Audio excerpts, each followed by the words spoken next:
भुट्टो की हुकूमत खत्म हो चुकी है। 16 दिसंबर 1971 को पाकिस्तान टूट चुका था और पाकिस्तान का एक हिस्सा जो कल तक मशरकी पाकिस्तान कहलाता था अब एक आज़ाद मुल्क बांग्लादेश बन चुका था। ऐसे में सदर जनरल याहिया खान ने अपने ओहदे से इस्तीफा दे दिया और मुल्क की बागडोर जुल्फ़िकार अली भुट्टो के हवाले कर दी। जुल्फ़िकार अली भुट्टो जैसे ही पाकिस्तान के सदर बने उन्होंने सबसे पहले जनरल याहिया खान को उनके ही मकान में नज़रबंद कर दिया और जनरल गुल हसन खान को पाकिस्तानी फौज का नया सरबराह तैनात कर दिया। मशरकी पाकिस्तान में शिकस्त पाकिस्तानी फौज को बैकफुट पर ले आई थी और जुल्फ़िकार अली भुट्टो इसका भरपूर फ़ायदा उठा रहे थे। चंद दिनों में ही जनरल गुल हसन से उनके इख्तिलाफ़ात खुलकर सामने आ गए और उन्होंने जनरल गुल हसन को मुस्तफ़ी होने पर मजबूर कर दिया। इसके बावजूद जुल्फ़िकार अली भुट्टो ने अपने सबसे काबिल एतमाद साथी जनरल टिक्का खान को पाकिस्तानी फौज का सरबराह तैनात कर दिया। हुकूमत संभालते ही जुल्फ़िकार अली भुट्टो का तकब्बुर इस कदर बढ़ चुका था तो उन्होंने अपनी ही पार्टी के सीनियर तरीन रहनुमाओं की तौहीन शुरू कर दी थी। जुल्फ़िकार अली भुट्टो के सवाने उबरे लिखने वाले मुसन्निफ इस्माइल वलपट अपनी किताब जुल्फ़िकार भुट्टो पाकिस्तान में लिखते हैं कि 2 जुलाई 1974 को जुल्फ़िकार अली भुट्टो ने तज़ादी उम्मीद के वज़ीर जलालुद्दीन अब्दुल रहीम और दीगर सीनियर साथियों को इशारे पर मजबूर किया। वो तो इशारे का वक्त रात 8 बजे का था मगर मेज़बान जुल्फ़िकार अली भुट्टो वहाँ मौजूद नहीं थे और जुल्फ़िकार अली भुट्टो का इंतज़ार करते करते रात के 12 बज गए मगर जुल्फ़िकार अली भुट्टो वहाँ नहीं पहुँचे। इसी असना में अब्दुल रहीम ने अपना गिलास जोर से मेज़ पर पटका और चिल्लाकर कहा, तुम सब लोग लाड़काना के इस महाराजा का इंतज़ार करते रहो, मैं तो जा रहा हूँ। जब जुल्फ़िकार अली भुट्टो इशारे पर पहुँचे तो अब्दुल हफीज़ पीरज़ादा ने रहीम के इस नामनासिब रवैये के बारे में उन्हें आगाह किया। रात को देर गए जुल्फ़िकार अली भुट्टो के सिक्योरिटी सरबराह ने अब्दुल रहीम के घर जाकर उन्हें इस कदर मारा कि वो बेहोश हो गए।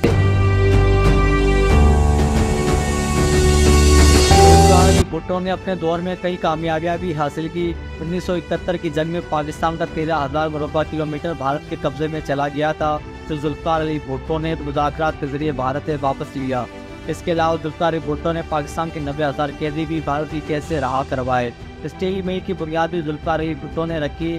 इसके अलावा अयूब खान के दौर में तरबेला डेंग जो शुरू हुआ था वो जुल्फ़िकार अली भुट्टो के दौर में ही मुकम्मल हुआ।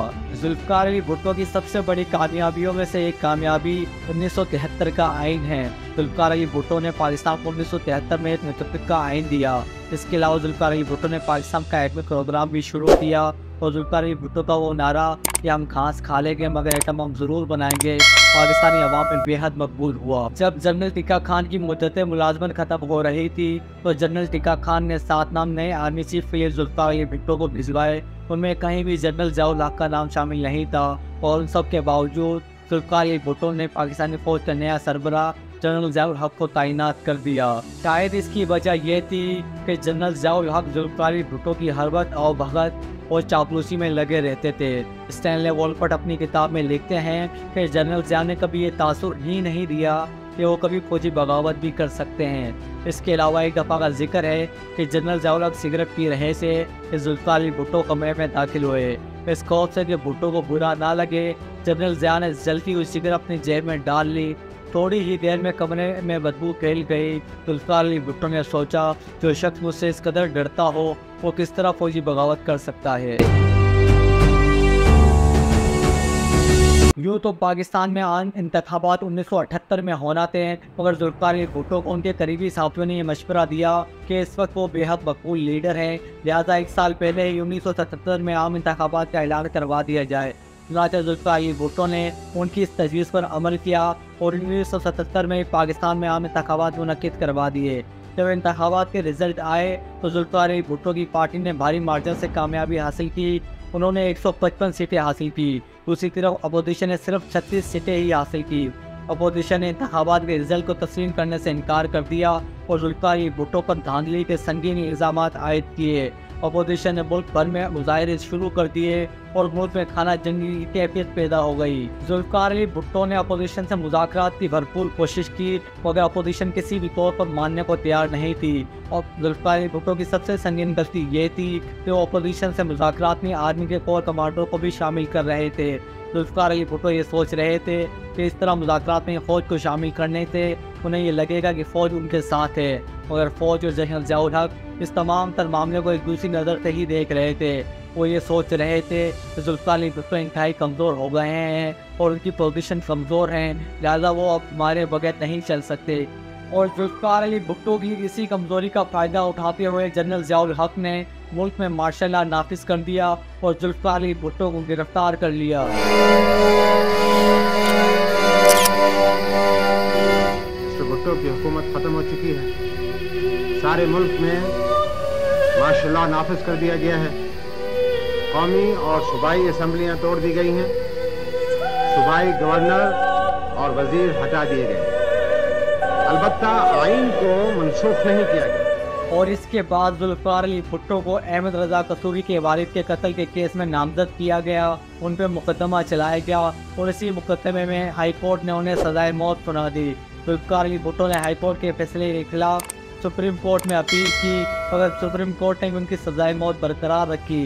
जुल्फ़िकार अली भुट्टो ने सुप्रीम कोर्ट के फैसले के खिलाफ भी नज़रसानी की अपील की और उनकी नज़रसानी की दरख्वास्त भी मुस्तरद कर दी गई। सुप्रीम कोर्ट से फैसला आने के बावजूद जनरल ज़ियाउल हक़ के लिए जुल्फ़िकार अली भुट्टो को फांसी देना एक मुश्किल अमल था, क्योंकि जुल्फ़िकार अली भुट्टो उस वक्त पाकिस्तान के सबसे बड़े अवामी और मकबूल लीडर थे।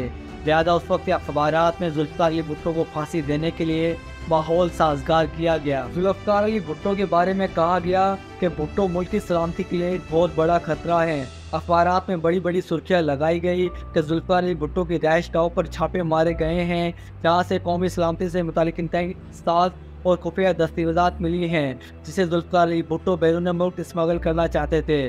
जुल्फ़िकार अली भुट्टो को न सिर्फ कातिल बल्कि मुल्क दुश्मन और सिक्योरिटी रिस्क भी करार दिया गया। इसलिए आज भी किसी सियासतदान को जब गद्दार या मुल्क दुश्मन कहा जाता है तो समझने वाले समझ जाते हैं ये तो वही जगह है, गुजरे थे हम जहाँ से। और फिर 2 अप्रैल 1979 को बेनज़ीर को एक पैगाम मौसूल हुआ जो अपने वालिद से आखिरी मुलाकात कर सकती हैं। चुनांचे बेनज़ीर अपनी बाज़ा नुसरत भुट्टो के साथ रावलपिंडी की उस जेल में जा पहुंची जहाँ उनके वालिद जुल्फ़िकार अली भुट्टो कैद थे।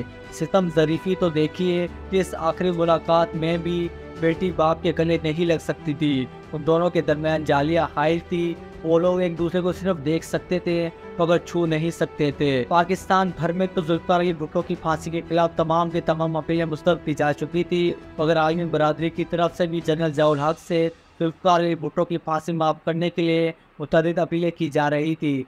रशिया, चाइना, बरतानिया और सऊदी अरब समेत बहुत से ममालिक ने जनरल ज़ियाउल हक़ से जुल्फ़िकार अली भुट्टो की फांसी माफ़ करने की अपील की, मगर ज़ियाउल हक़ किसी की सुनने को तैयार नहीं थे और वो वाजिद थे तो जुल्फ़िकार अली भुट्टो को फांसी दी जाए। और बिल आखिर 4 अप्रैल 1979 को सुबह 7 बजे जुल्फ़िकार अली भुट्टो को तख्ता-ए-दार पर लटका दिया गया।